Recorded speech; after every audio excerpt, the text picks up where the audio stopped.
গতির ঝড়ে ব্রিটিশদের মাটি কাঁপাচ্ছে বাংলাদেশের পেস সেনসেশন হাসান মাহমুদ। ইংল্যান্ডের কাউন্টি চ্যাম্পিয়নশিপে অভিষেকেই দুর্দান্ত বোলিংয়ে ক্রিকেট বিশ্বকে তাক লাগিয়ে দিয়েছেন এই টাইগার পেসার। কেন্টের হয়ে ল্যাঙ্কাশায়ারের বিপক্ষে বল হাতে যেন রীতিমতো আগুন ঝরিয়েছেন তিনি।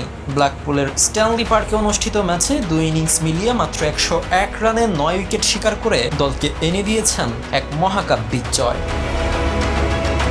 প্রথম ইনিংসে 32 রানে 3 উইকেট নেওয়ার পর দ্বিতীয় ইনিংসে আরও বিধ্বংসী রূপে মাত্র 69 রানে তুলে নেন 6 উইকেট। প্রথম শ্রেণীর ক্রিকেটে এটি হাসানের ক্যারিয়ার সেরা বোলিং পারফরম্যান্স।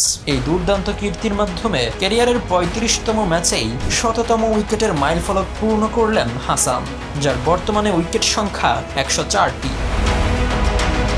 চতুর্থ ইনিংসে 424 রানের বিশাল লক্ষ্য তাড়া করতে নামা ল্যাঙ্কাশায়ারের ব্যাটিং লাইন আপ একাই ধসিয়ে দেন হাসান। তার ধারাবাহিক আঘাতে প্রতিপক্ষের ব্যাটাররা ক্রিজেই দাঁড়াতে পারেননি, ফলে ল্যাঙ্কাশায়ার 283 রানে গজিয়ে গেলে কেন্ট পায় 140 রানের বিশাল জয়, তাও মাত্র 3 দিনেই। এই জয়ে কাউন্টি চ্যাম্পিয়নশিপের ডিভিশন 2-তে পয়েন্ট টেবিলের 2 নম্বরে উঠে এসেছে কেন্ট। ইংলিশ কন্ডিশনে বাঙালি কায়দায় মাঠ মাতানোর এমন পারফরম্যান্স ব্রিটিশদের রীতিমতো বিস্মিত করেছে।